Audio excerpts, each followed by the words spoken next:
अस्सलामुअलैकुम। आज जो है वो हमारा है डे 4। ठीक है। डे 3 तक जो है वो हमने पढ़ा था पिछले ही अपनी जो वीडियो थी उसमें। ठीक है, कि हमने जो डे 3 में सीखा था उसमें हमने सीखा था अपना CTM से रिलेटेड सारी चीज़ें सीखी थी हमने। ब्रशेस, फाउंडेशन की कवरेज के बारे में मैंने आपको बताया था, और कुछ जो है वो मैंने आपको लूज़ पाउडर्स के वगैरह के बारे में हाव नाव दी थी। ठीक है।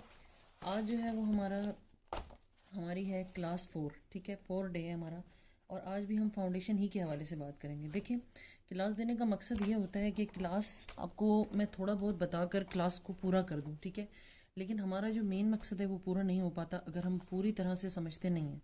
इनमें से आप में से कुछ लोग ऐसे होंगे जो सिर्फ पार्टी मेकअप सीखना चाह रहे होंगे, कुछ लोग सिर्फ सेल्फ ग्रूमिंग सीखना चाह रहे होंगे कि अपनी ज़ात का मेकअप करने, और कुछ लोग वो होंगे जो एक पूरा कोर्स करना चाह रहे होंगे, और जब वो बाहर जाकर कोर्स करते हैं तो 50 से 60 हज़ार या 1 लाख के करीब एक कोर्स हो रहा है आज के दौर में। और अगर आपको कोई 100% मुखलिस होकर अपना पूरा इल्म दे रहा है तो मेरा फ़र्ज़ बनता है कि मैं आपको पूरी बात पूरे तरीके से समझाऊं। डे 4 पे हम आते हैं फाउंडेशन। फाउंडेशन होते हैं डिफरेंट फाउंडेशन, मैंने आपको पहले भी बताया, डिफरेंट स्किन्स के हवाले से होते हैं। एवरी डे में जो आप फाउंडेशन यूज़ करते हैं, कॉलेज गोइंग, स्कूल गोइंग, मैंने आपको पहले भी बताया था, शेयर कवरेज वाला होता है, यानी बीबी क्रीम हो गई, या देख सकते हैं आप कि उनके ऊपर लिखा होता है कि वो मीडियम कवरेज की फाउंडेशन है। उनकी एक पहचान ये भी होती है कि वो बहुत ज़्यादा जो है उनकी थिक कंसिस्टेंसी नहीं होती है। ठीक है ना, वो बहुत ज़्यादा आपको थिन कंसिस्टेंसी महसूस होती है। ठीक है, जो मीडियम कवरेज वाले फाउंडेशन होते हैं, जो अच्छा पार्टी मेकअप में भी आपको मीडियम या फुल कवरेज मिलेगी। फुल कवरेज वाले फाउंडेशन हमेशा थिक कवरेज के होते हैं, यानी वो आपको हमेशा थिक कवरेज में महसूस होंगे। अगर आप हुदा देखें या आप देखें या आप काशीज़ का जो फाउंडेशन अगर आप उसको चेक करें तो वो आपको थिक कवरेज में मिलेंगे। जितने भी थिक कवरेज फाउंडेशन होते हैं वो सारे के सारे हमारे हाई कवरेज फाउंडेशन होते हैं, जो कि ब्राइडल में यूज़ होते हैं। फुल कवरेज होते हैं, आपको मैंने बताया कि आप इसमें स्टिक भी यूज़ कर सकते हो। यूजेस के तरीके और बेसिस बनाने के तरीके हम आपको लाइव भी बताएंगे, और आइज मेकअप वगैरह भी बताएंगे। बट अभी हमारा सिर्फ जो काम हो रहा है वो हमारा पढ़ने का काम हो रहा है। अंडरटोन का भी मैं आपको बता चुकी हूँ कि 3 टाइप्स होती हैं पूरी वर्ल्ड में। ठीक है, वार्म है, कूल है, और इसके अलावा जनाब आली जी न्यूट्रल है। ठीक है, ये देख लीजिए आपके सामने 3 टाइप्स होती हैं। मैंने आपको तरीक़ाकार भी बता दिया कि उनको आप चेक किस तरह से कर सकते हैं। ठीक है।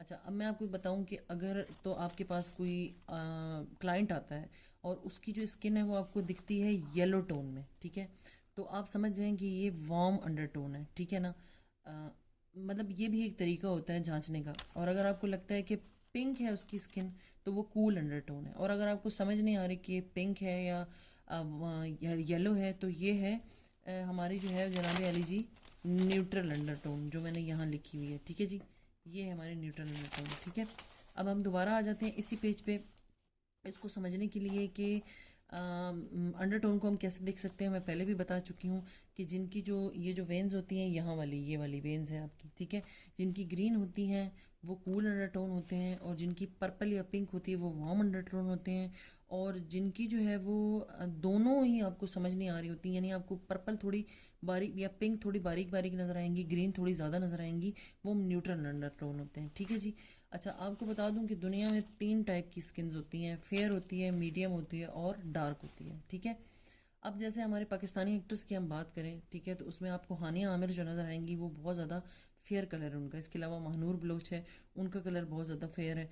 ठीक है, और इसके अलावा जी मायरा खान आती हैं, ठीक है जी, वो जो है उनका कलर बहुत ज़्यादा फेयर है, तो ये फेयर अंडरटोन में चली जाती हैं। ठीक है। अच्छा, कुछ जो है वो मीडियम की हैं, जैसे उरूसा सिद्दीकी है, ठीक है, उनको आप देखें तो उनका, या मीरा है, आप मीरा को देखें तो उनका भी मीडियम कलर है। और जो आमना इस्माइल है मॉडल, आपने देखी होंगी, वो डार्क टोन में चली जाती हैं। सबको अल्लाह ने बनाया है। ठीक है जी। अच्छा, अब फाउंडेशन की बात कर ले। मैंने आपको पहले भी बताया कि आप हमेशा अगर अपने फेस से एक टोन लाइटर फाउंडेशन लेते हैं, यानी एक टोन लाइटर फाउंडेशन लेंगे तो चूंकि वो आपके फेस में जज्ब होगा और वो नॉर्मल पड़ जाएगा, तो वो बिल्कुल ठीक है। ठीक है, आपने कभी भी एक टोन डार्कर नहीं लेना। और चेक करने का तरीका भी मैंने आपको बता दिया कि हमेशा उसको अपने फेस पे लगा के चेक करें, आपको अंदाज़ा हो जाएगा कि ये ठीक है या नहीं। सही है। अच्छा, इसके अलावा सेकेंडली जो है वो हम टाइप्स पे आ जाते हैं। कंसीलर की भी टाइप्स होती हैं। ठीक है, फाउंडेशन की तो हमने बात कर ली। कंसीलर में आपको मिलेंगे लिक्विड कंसीलर, ठीक है, जिसमें आपको प्रो का कंसीलर मिल जाएगा, आपको टार्ट का कंसीलर मिल जाएगा, मिस रोज का, मेबिलिन का, फिटमी जो है वो, ये सब मिल जाएंगे। ये ऑल स्किन टाइप्स पे यूज़ होते हैं। ठीक है जी, ये ऑल स्किन टाइप्स वाले हैं, ठीक है।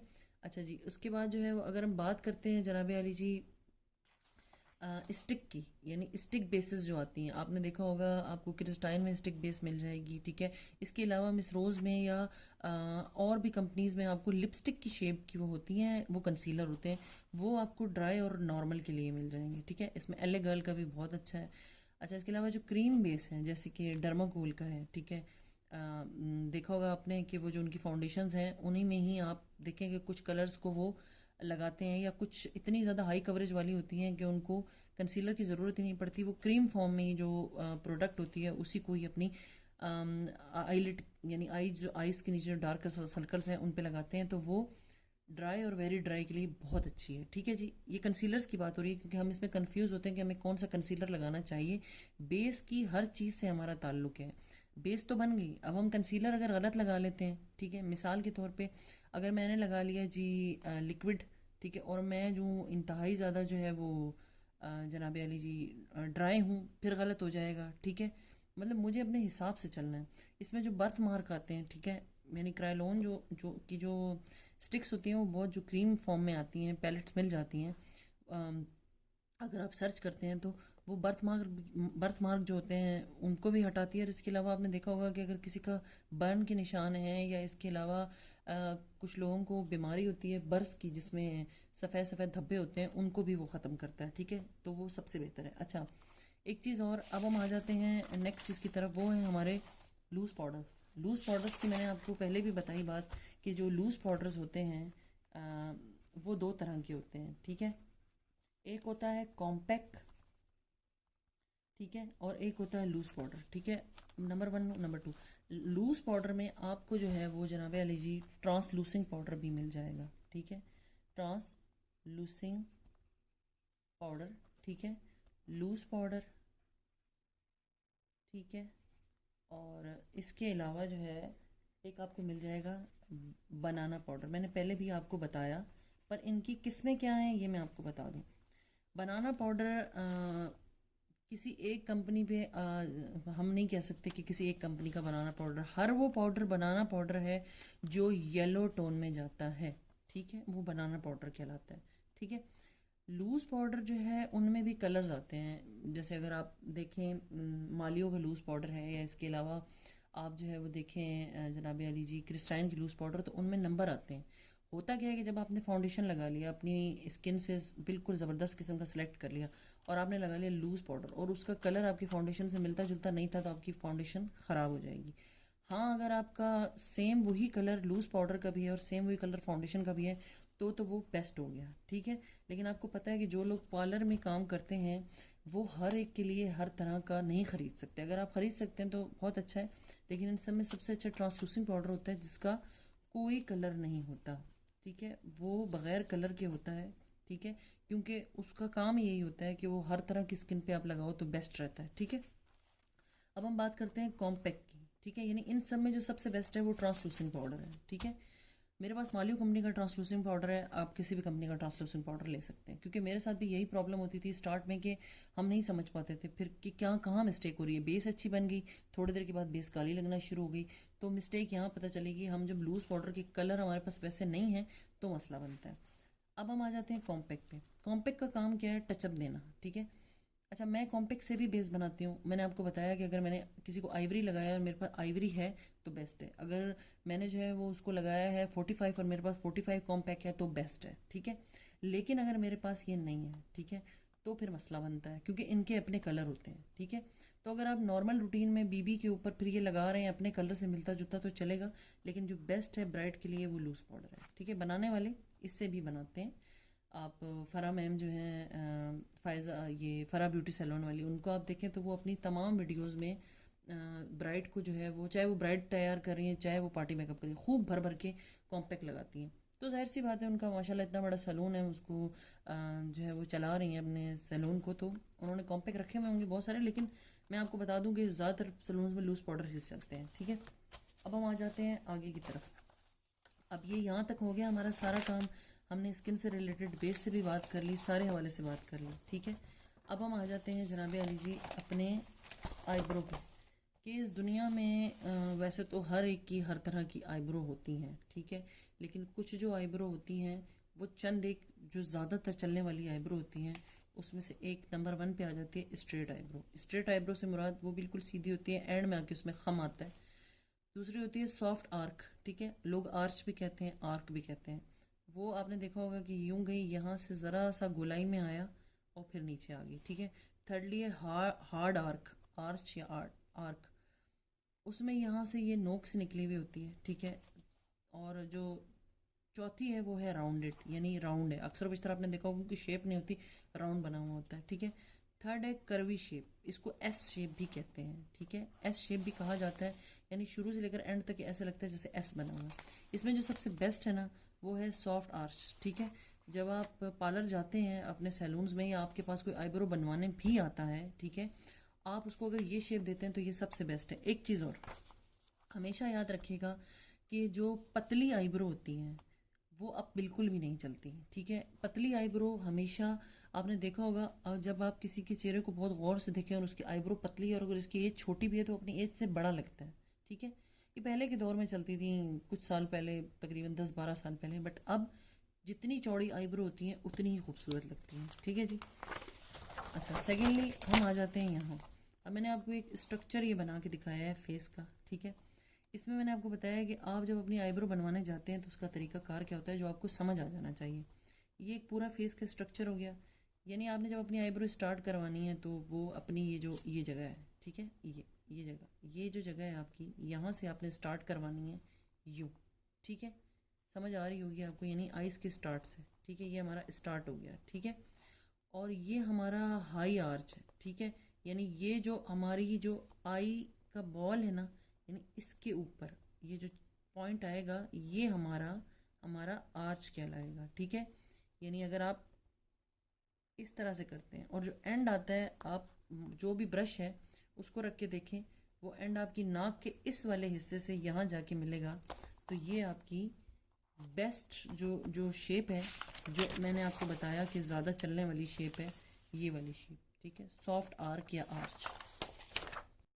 अब एक छोटी सी मिसाल है कि कुछ लोग ऐसे होते हैं कि जिनकी जो आईब्रो होती हैं वो होती ही नहीं है, ठीक है, बिल्कुल ही नहीं होती हैं, ठीक है, किसी बीमारी की वजह से नहीं होती या कुछ और मसाइल की वजह से नहीं होती हैं, या बाल बहुत हल्के होते हैं और वो एक उसकी शेप देना चाह रहे हैं, तो अक्सर बेशतर आपने देखा होगा।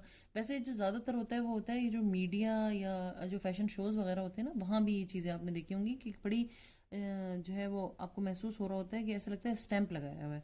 वो होता क्या है कि अगर आपकी आईब्रो की शेप ऐसी है, मतलब मीन यूँ बिल्कुल चंद एक बाल हैं जगह जगह जगह जगह जगह, फिर वो क्या करते हैं कि जो ग्लू होती है, ठीक है, ग्लू मैं आपको दिखा देती हूँ, ये वाली ग्लू, ठीक है, ये जो ग्लू होती है ना, इस ग्लू को वो लगा के ना स्पूली पे, ठीक है, जो हमारी स्पूली होती है, ये स्पूली, ठीक है, इसके ऊपर इस तरह से लगा के वो उस पूरी शेप को ऊपर कर देते हैं, यानी सारे बालों को चिपका देते हैं ऊपर, ठीक है।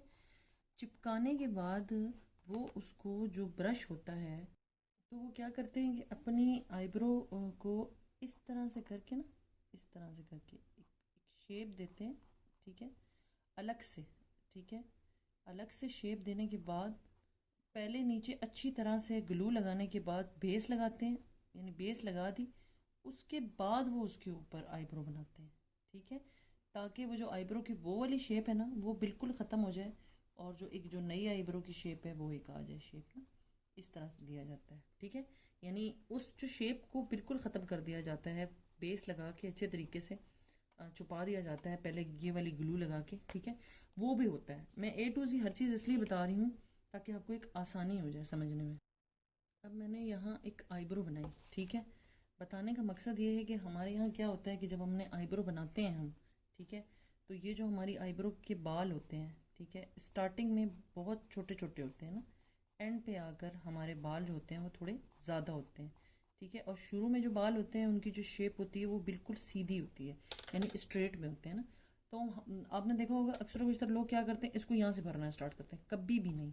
आपने हमेशा पहले क्या करना है जनाबे अली जी, सबसे पहले तो आपने अपनी आईब्रो को अच्छे तरीके से ऊपर की तरफ कर लेना है, ठीक है, पहले ऊपर की तरफ कर लेंगे, उसके बाद आप यहाँ से शुरू करेंगे इस पॉइंट से, ठीक है, इस पॉइंट से शुरू करेंगे आप, और उसके बाद आप करते करते इसको इस तरह से करके फिलअप करते हुए आएंगे। ठीक है, हमने इसको फिर उसके बाद आपने क्या करना है जी, पहले ऊपर किए हुए थे बाल। ठीक है, अच्छा जब हम बाल ऊपर करेंगे तो हम जो है वो पहले नीचे की शेप बनाएंगे, यानी हमने नीचे की शेप बना ली। फिर उसके बाद हम जब बाल नीचे करेंगे तो हम ऊपर की शेप बनाएंगे। ठीक है, अब जब बन गई उसके बाद हमने इसको हल्के हाथ से थोड़ा थोड़ा थोड़ा करके भरना है। ठीक है, क्योंकि मैं कागज़ पे बता रही हूँ। अच्छा, अब जब आती है यहाँ की बात, अब हमने क्या करना है, हमने स्ट्रोक देने हैं हल्के हल्के ना। ठीक है, बिल्कुल हल्के हल्के स्ट्रोक देने हैं। सही है, इस तरह से करके, या इस कलर को आपने थोड़ा सा आगे लेकर आना है। ठीक है, उस कलर से, यानी ये जो पीछे का कलर है आपका, इसी को ही आप ब्रश की हेल्प से आगे लेकर आएंगे। अच्छा, उसके बाद जब ये हिस्सा रह जाएगा ना, तो बस इस हिस्से को आपने क्या करना है, बस इसी तरह से ही इस पूली से ही आपने इसको इस तरह से करके सेट करना है। ठीक है, क्योंकि ये हिस्सा क्योंकि अल्लाह की तरफ से भी जो हमारा ये वाला हिस्सा है, इस पर बहुत ज़्यादा बाल नहीं होते हैं ना, तो अगर हम भर देते हैं तो वो बहुत ज़्यादा बुरा लगता है। तो आपने जो आईब्रो का ये वाला हिस्सा है, स्टार्टिंग वाला हिस्सा, ये हिस्सा, इसको जो है वो आपने नहीं भरना। ठीक है, इस तरह से करके आपने एक आईब्रो को एक शेप देनी है। ठीक है, और इसके लिए जो ज़्यादातर वो यूज़ होते हैं ना, वो होते हैं जेल लाइनर, मैं पहले आपको दिखा चुकी हूँ। ठीक है, अच्छा अब मैं आपको बता दूं कि मिसाल के तौर पे अब हम जब एक आईब्रो को एक शेप देते हैं, दे दी हमने, हो गया। अब हम जब आइज़ पे मेकअप करने लगते हैं तो हमें चीज़ों के नाम ज़रूर पता होने चाहिए। ठीक है, ये जो जगह होती है, ये हड्डी जो होती है हमारी, हड्डी कहा जाता है, तो ये ब्रो बोन कहलाती है। ठीक है, जब हम अपनी आँख को खोलते हैं तो एक लाइन आपको नज़र आती है, वो हमारा क्रीज क्रीज लाइन है हमारी। ठीक है ना, और ये जो है ये वाला हिस्सा, ठीक है, आँख के अंदर जो नाक के करीब होता है, ये हमारा इनर कॉर्नर है। ठीक है, ये जो बाहर है ये है आउटर वी या आउटर कॉर्नर भी कहते हैं इसको। ठीक है, और ये जो है हमारा लिड एरिया है। ठीक है, तो अब क्या है कि अगर मैं आपको यहाँ बात करूँ कि जैसे मैंने आपको बताया कि बहुत सारी थीम्स हैं हम जिनको लेकर चलेंगे। ठीक है, तो इसमें जो है वो आपको मैंने warm colour, cool colour, colour wheel सब कुछ समझा दिया था। ठीक है, कि कौन से कलर के साथ कौन सा कलर अच्छा लगेगा। ठीक है, अब ये सारे कलर व्हील हैं, इसमें वार्म है, कूल है, मैंने आपको मोनोक्रोमेटिक बताए थे, बहुत सारे कलर्स बताए थे कि आप किस तरह से उसको लेके थीम के अकॉर्डिंग चल सकते हैं। अगर हम एक ही कलर को लेके चलते हैं तो वो मोनोक्रोमेटिक कहलाता है। ठीक है, अब आईब्रो जब हम स्टार्ट करते हैं मेकअप को, तो उसमें बहुत सारी चीज़ें होती हैं ना, मैं अगर आपको बहुत मुश्किल चीज़ें बताना शुरू करूँगी तो बहुत मुश्किल हो जाएगा। ठीक है, जब आप मेकअप स्टार्ट करते हैं, हमेशा मेकअप का तरीकाकार ये होता है कि आपने जब अपनी ये वाली जो लाइन है, ठीक है, ये वाली लाइन पे हमेशा जो आप कलर लगाओगे ना, जिसको आप ऊपर लेकर जाओगे, ठीक है, वो आप लगाओगे हमेशा लाइट कलर। मिसाल के तौर पे मैंने एक ये वाला कलर लिया, ठीक है, पीच कलर ले लिया। ठीक है, आपने इसको थोड़ा सा इस तरह से करके डस्ट ऑफ कर देना है। जब आप इसको डस्ट ऑफ करोगे उसके बाद आपने क्या करना है, इसको इस एरिया पे पहले आप रखोगे, डायरेक्ट आपने इस तरह से करके लगाना नहीं शुरू कर देना। ठीक है, आपने इस तरह से करके इसको रखना है यूं करके। और ये वाले जो ब्रशेज़ हैं, मैंने आपको सारे ब्रशेज़ का बताया था, ये वाले ब्रशेज़ आपको किसी भी जगह से ईजीली मिल जाते हैं। ठीक है, आपने कलर लेना है, चूँकि एक पेपर है। ठीक है, मैं आपको सिर्फ जो है एक चीज़ जो है उसको समझा रही हूँ, जिसको समझना आपके लिए बहुत ज़्यादा ज़रूरी है। ठीक है, ये देख लीजिए, इस तरह से कर कर मैं जो हूँ इस कलर को लेकर जाऊँगी। ठीक है, ये मुख्तलिफ़ शेप्स में बनते हैं, आप इसको राउंड में भी दे सकते हैं। ठीक है, हम इसको यहाँ तक लेकर आएंगे। ठीक है, ये देख लीजिए, अब मैं आपको इसमें बड़ी आँख, छोटी आँख, जिनकी आइज़ पे झुर्रियाँ होती हैं, हर आइज़ से रिलेटेड चीज़ मैं आपको बताऊँगी। ठीक है, ये, और इसको आपने अच्छे अच्छे तरीके से ब्लेंड करना है। ये देखिए, यानी यूं करके आपने सर्कुलर जो मोशन होती है ना हमारी, ये सर्कुलर मोशन, इसमें आपने लेके जाना है। क्योंकि एक पेपर है तो जाहिर सी बात है इस पर कलर थोड़ा सा डस्ट ऑफ होगा। ठीक है, लेकिन इस एक इंसानी आँख पे ये चीज़ नहीं होती। ठीक है, और हमेशा आपने यूं करके क्लाइंट की जो आईब्रो हैं उनको पकड़ना है। ठीक है, ठीक है, पकड़ के आपने उसके बाद मेकअप शुरू करना है। क्योंकि अगर आप नॉर्मल इस तरह से मेकअप करेंगे ना, तो देखिए उसमें क्या होता है ना कि आप अपने कलर सही तरह से नहीं रख सकते। ठीक है, तो तरीका हमेशा ये होता है कि आपने ये इस तरह की स्पंज आते हैं, ये स्पंज आपने लेने हैं, प्रोफेशनली लोग यही करते हैं। इस तरह से करके आपने अपनी खींचना है स्किन को थोड़ा सा, और उसके बाद ताकि आपको आइज़ में जगह भी मिले और आपके कलर अच्छे तरीके से डिपॉजिट हो जाए। अब उसके बाद मैं इससे थोड़ा सा डार्कर शेड लूँगी। डार्कर शेड मैं ये भी ले सकती हूँ, ठीक है। साथ में थोड़ा सा ये मिक्स करूँगी और इससे नीचे मैं उसको दूंगी, ठीक है। ये समझ लें हमारी आइज़ की कंटोर लाइन थी, आइज़ की भी कंटोरिंग होती है, ठीक है। इसी तरह से आपने दोबारा अगेन पकड़ना है, कलर को पहले आपने डिपॉजिट करना है, ठीक है। उसके बाद आपने इन दोनों कलर्स को अच्छे तरीके से आपस में मिक्सअप करना है, ठीक है जी। साथ साथ आप इसको मिक्सअप करते जाएंगे और आईब्रो मतलब इसको आपने फ़ौरन जल्दी जल्दी नहीं करनी, ठीक है जी। आपने इसको आराम आराम से करना। उसके बाद जो आपका आउटर भी है उससे आप इस तरीके से करके इसको ला सकते हो यूँ, ठीक है। कलर को आपने बाहर नहीं निकालना, ये जो आपकी लाइन है इससे कलर बाहर ना निकले। अगर आपको मुश्किल होती है तो आप यहाँ एक टेप भी लगा सकते हो, ठीक है। हमेशा जब भी आप मेकअप करते हो तो आइज़ के जो अंदर वाला हिस्सा है ना, इसमें जो भी कलर लगते हैं ना वो सारे इस तरह के कलर लगते हैं, यानी ये मटैलिक कलर हो, ये सॉरी वेलवेटी कलर हो गए, ठीक है। इस तरह के कलर लगते हैं हमेशा, ठीक है। ये जो सिंपल होते हैं कलर, ये वाले मैट कलर होते हैं, ये हमेशा इधर लगते हैं। अंदर हमेशा आपको ये अच्छा, आप इसकी क्रीज भी बना सकते हो, लेकिन वो मैं आपको बाद में बताऊंगी। अभी हम फिलहाल जो है वो सिंपल ही की तरफ जाएंगे। और आप इसको हमेशा फिंगर से अगर डैप करते हो ना, लगाते हो, तो ये बहुत अच्छा लगता है, ठीक है। मैं आपको लगा के दिखाती हूँ। अब मिसाल के तौर पे आपको अपनी क्रीज लाइन नहीं पता, ठीक है। आपने क्या करना है, यहाँ इस एरिया पे क्लाइंट के हल्का सा कंसीलर जब आप क्रीज बनाएंगे, ठीक है, या अभी भी चले मैं अगर बात करूँ तो हल्का सा आपने कलर लगाना है, ठीक है। और क्लाइंट को कहना है कि अपनी आइज़ को खोले। जब वो बिल्कुल ऊपर की तरफ देखेगा तो वो कलर यहाँ डिपॉजिट हो जाएगा, आपको लाइन समझ आ जाएगी कि कहाँ तक मुझे लगाना है। इसके अलावा एक आसान हल ये है कि आपने क्या करना है जी, ये जो चीज़ होती है ना, ये चीज़, इस चीज़ के ऊपर भी आप जब अगर आप बिगनर्स हैं तो आप इधर थोड़ा सा कंसीलर लगाएं। उसके बाद जी आप क्लाइंट के यहाँ रखें, ठीक है। इस तरह से करके एक लाइन बन जाएगी और आप उस पर अपना क्रीज क्रिएट कर सकते हैं। अच्छा, यहाँ तक जो है वो मैंने आपको समझा दिया, ठीक है। आपने कोई भी कलर लगा लिया। अगर आप अपने मेकअप को यहाँ तक ख़त्म करना चाहते हैं तो उसके बाद आपने क्या करना है, ये जो हमारा ब्रो बोन एरिया है, ठीक है, इस पे आपने ये देखिए मेरे पास क्लोजोना का इंटरफेरेंस शेड है, ठीक है। बहुत खूबसूरत है, इसका नाम है वाइट और गोल्ड। यानी इसके अंदर आपको दोनों कलर मिल जाएंगे, यानी जब आप इसको लगाएंगे तो इसमें वाइट और गोल्ड आ रहा है। इसको लगाने का तरीका क्या होता है मैं आपको बताती हूँ। आपने क्या करना है, इस तरह का कोई भी ब्रश लेना है, ठीक है। कोई भी ब्रश लेके आपने इसको थोड़ा सा लेना है, ठीक है। और इसको आपने गीला कर लेना है, यानी हम इस पे पानी से मिक्स करके इसको गीला कर लेंगे। और वो गीला करने के बाद आपने अपने इस एरिया पे लगाना है, ठीक है।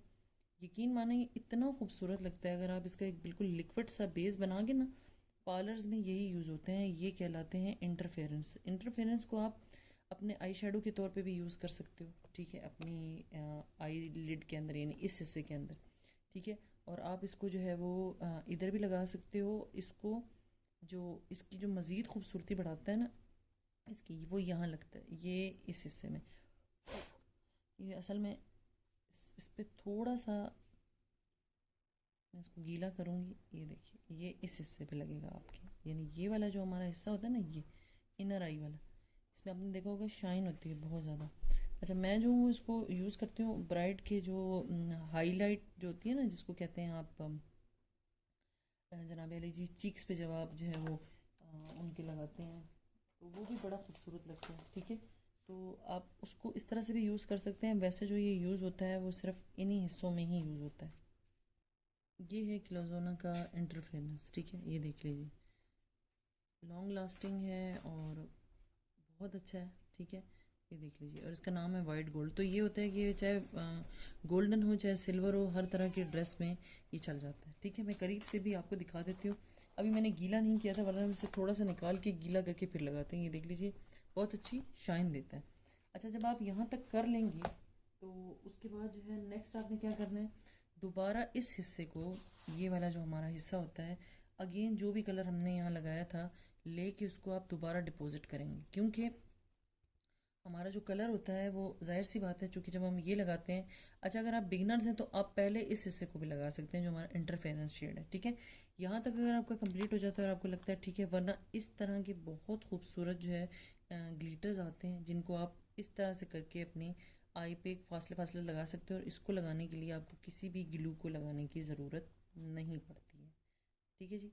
ये देख लीजिए, मैं आपको यहाँ पेपर है, चूँकि जाहिर सी बात है एक इंसानी आँख की बात और होती है और पेपर की बात और होती है, तो आपको इस पर ग्लू लगाने की ज़रूरत नहीं है, ये ऐसे ही चिपक जाएगा, ठीक है। आपको हर कलर्स में तकरीबन 50 100 रुपीज़ के मिल जाते हैं बहुत इजीली किसी भी लोकल मार्केट से। अच्छा, लाइनर आपको बहुत सारी तरह के मिल जाते हैं। मेरे पास जो है इस वक्त एक क्रायोलॉन का जो ओरिजिनल जो लाइनर है, ठीक है ना, ब्राइड्स में यही यूज़ होते हैं, या लोग जो है वो जेल लाइनर भी यूज़ करते हैं। ठीक है, उसको आपने जब आप सिंपल लगा रहे हो, ठीक है, तो आपने स्टार्टिंग से यहाँ से स्टार्ट करेंगे हम, ठीक है, और इसको जो है वो आपने बिल्कुल हल्के हाथ से जो है ना वो लेके जाना है ऊपर, ठीक है, ले जा के फिर उसके बाद आप इसकी जो भी शेप बनाना चाह रहे हो, ठीक है, शेप्स के ऊपर मैं बाकायदा पूरी एक वीडियो बनाऊंगी, ठीक है, कि आपने किस किस तरह के आप लाइनर लगा सकते हो, उससे किस किस तरह की आप शेप दे सकते हो, ठीक है, किस किस तरह की शेप्स होती हैं आईलाइनर की। जैसे हमने आपको आईब्रो के हवाले से बताया, इसी तरह से ही आपको इसके हवाले से भी बताया जाएगा, बाकायदा करके भी बताया जाएगा एक इंसानी आँख पे कि किस किस तरह के आईलाइनर लग सकते हैं, ठीक है। लेकिन वो वाली बात है कि आप लोग कोर्स को प्लीज़ सब लोग जो है वो ज्वाइन करें। मैं जब तक कि टिकटॉक पे बहुत डिटेल से बता रही थी, सब लोग बहुत शौक से देखते थे, और अब जो है वो बिल्कुल ही सब लोग गायब हैं, समझ में नहीं आ रहा क्यों। तो जनाब लीजिए, इस तरह से करके मैंने ये बना के आपको दिखा दिया है। नेक्स्ट एंड पे आकर जो है वो आप इसके अंदर थोड़ा सा अगर स्ट्रोक देना चाहें तो आप ब्लैक कलर को भी ऐड कर सकते हैं मज़ीद, अगर आप इसको थोड़ी हाई कवरेज देना चाह रहे हैं, ठीक है जी। उसको भी आप फिर क्या करेंगे जनाब अली जी, आपने उसको जो है फिर बाद में अच्छी तरह से थोड़ा सा कलर लेकर इसकी जो है वो ब्लेंडिंग करनी है, ठीक है जी। जितनी अच्छी ब्लेंडिंग होगी, जितने अच्छे कलर ब्लेंड होंगे, अब इतने अच्छे कलर की ब्लेंडिंग होनी चाहिए कि पता ना चल रहा हो कलर के साथ कौन सा कलर जो है वो मिक्स है, ठीक है जी। तो बस इस तरह से करके आपने जो है वो इसको लेके करना है काम।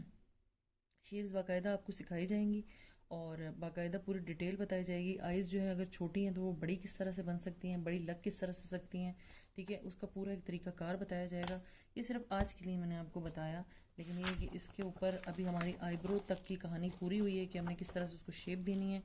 अब जो नेक्स्ट हम बात करेंगे वो हम करेंगे अपनी आई शेडो के हवाले से, और कितनी डिफरेंट तरह के आई शेडो होते हैं, आईज़ किस तरह की होती हैं, आईज़ अगर छोटी हैं तो किस तरह का मेकअप होगा, झुर्रियों वाली हैं तो किस तरह का होगा, ठीक है, अंदर धसी हुई हैं तो किस तरह का मेकअप होगा, वो फिर हम अब आस्ता आस्ता स्टेप बाय स्टेप चलते जाएंगे।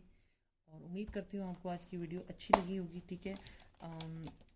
काजल से रिलेटेड, नीचे जो लाइनर लगता है उससे रिलेटेड हम आपको तमाम चीज़ें बताएंगे, ठीक है। और मैं उम्मीद करती हूँ कि आपको समझ आ रही होंगी चीज़ें, तो ज़रूर जो है वो आप लोग जो है वो हौसला बढ़ाया करें, और जज़ाकल्लाहु खैरा, लाइक और शेयर लाजमी कर दीजिएगा, और बेल आइकन को लाजमी दबाया करें ताकि जो भी मेरी नई आने वाली वीडियो होती है वो आपको मिले, और आप इस क्लास का हिस्सा बने। सर्टिफिकेट आपको दिए जाएंगे और नोट्स पूरे के पूरे बनाकर आपको दिए जाएंगे, जिसमें आपको A to Z सारी चीज़ें, अभी तो फ़िलहाल ये मैं रफ बता रही हूँ, लेकिन जो एक पूरा एक फेयर एक जो नोट बुक बनेगी वो आप सबको आपके नाम के साथ दी जाएगी, और साथ ही साथ आपको सर्टिफिकेट भी दिया जाएगा। तो आप लोग कोर्स को ज्वाइन कर लें, और इंस्टाग्राम पे आप जो है वो अपना मुझे नाम बताकर बता सकते हैं कि आपने जो है वो मुझे सब्सक्राइब किया, और आप उसमें हिस्सा ले सकते हैं। जज़ाकल्लाहु खैर।